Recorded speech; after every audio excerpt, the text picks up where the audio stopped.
Hi, I'm William Stewart, co-founder of Teleos. Welcome back to our verse-by-verse study on the book of 2 Corinthians. We're in chapter 9, finishing up this section on the gift of Paul and the Greek churches to Jerusalem. And it's covered several chapters here and showing the importance of the gift, but also Paul's carefulness to further encouraging the Corinthians to do good works that be helpful within the body of Christ, all while tap dancing, being very careful and sensitive to their emotions, which have pushed back against his admonishments and authority. So it's a relationship on edge. So he's taken a lot of time here to be careful with the relationship. As we spoke last time, these are important lessons to us, how to handle people who are sensitive and difficult in the body, uh, that they do take extra time, and you have to pick up on clues about what they're thinking and deal with those hopefully ahead of time, all with the caveat that eventually they really need to be obedient to God's word and change. That's their responsibility. And if they don't, then one over time we consider, well, are they a terror? They really haven't understood the grace of God to salvation, because people who come to salvation by faith alone in his death and resurrection are new people, and they will change. You will see evidence of this over time in proper doctrine and love and obedience. Read 1 John 2 through 4. So such evidence of this is sprinkled throughout the epistles, and that you either are a Christian or you're not. And if you have believed, you will show evidence of this. So we finish up today where Paul talks about the attitude towards giving. Good lesson for all of us. And I'll summarize a little bit here. Verse 6, sparingly shall reap sparingly, and he who sows bountifully will also reap bountifully. So again, as Christians, we have to think about spiritual goals and creating these.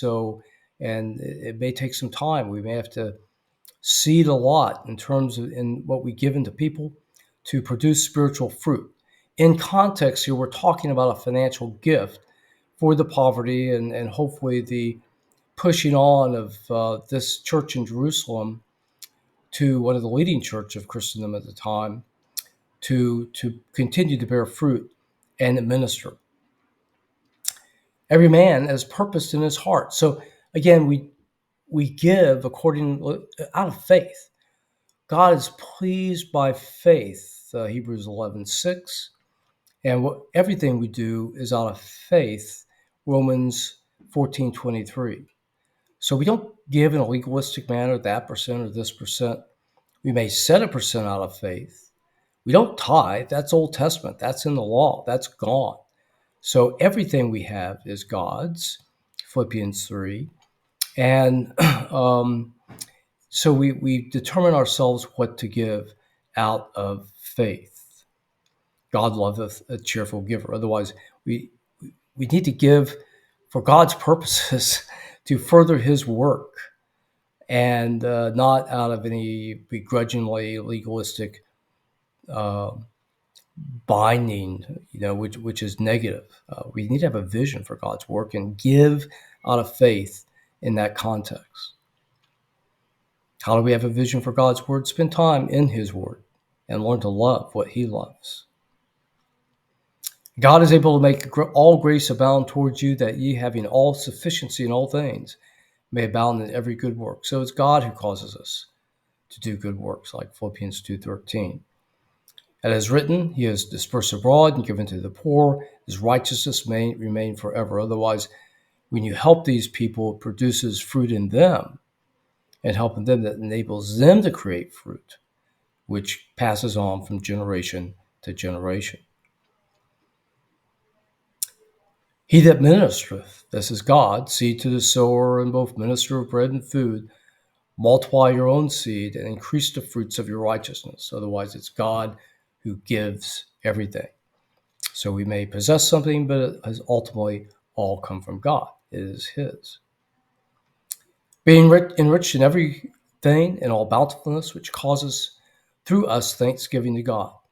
So ultimately, what we have and what we give all should produce thanksgiving to God. This is certainly the fruit of our lips, a sacrifice to God, as we read in Hebrews 13, 15, and 16. It continues this thought in 12. For the ministration of the service not only supplies the wants of the saints, but is abundant to much thanksgiving to God. And that's a great goal. We should be thankful to God for everything. And it's often forgotten. Thanksgiving is a great key to life in terms of not living by our expectations and our demands, but putting us in, helping to put us and keep us in a right relationship with God mentally, that we realize things come from Him and we're grateful for what we have. And by the experiment or the proof or trying of this ministration, they glorify God of your progress, subjection to the gospel of Christ, and for your liberal distribution unto them and to all men. Otherwise, those people in Jerusalem glorify God because of the obedience of the Corinthians and what they've given. 14, and their prayer for you long after the exceeding grace of God in you. So they pray for them and long for what they have given and for what God has provided and thus the Corinthians have provided to them. And he thanks them again for this gift. Okay, what have we seen? Important lessons. We give out of faith, and we ourselves determine what we give. And there's no legalistic code here. We don't feel bad about it. We give out of joy. God loves a cheerful giver. With great joy that God can use what He's given us to further work as we give to others, or to further His work, and which will cause fruit in the future in those people and their thanksgiving and our thanksgiving to God. Wow, good lessons. Thank you for joining me today. Paul, once again, next time will defend his ministry with those rascally Corinthians. Thanks for being here again. I'll look forward to seeing you next video.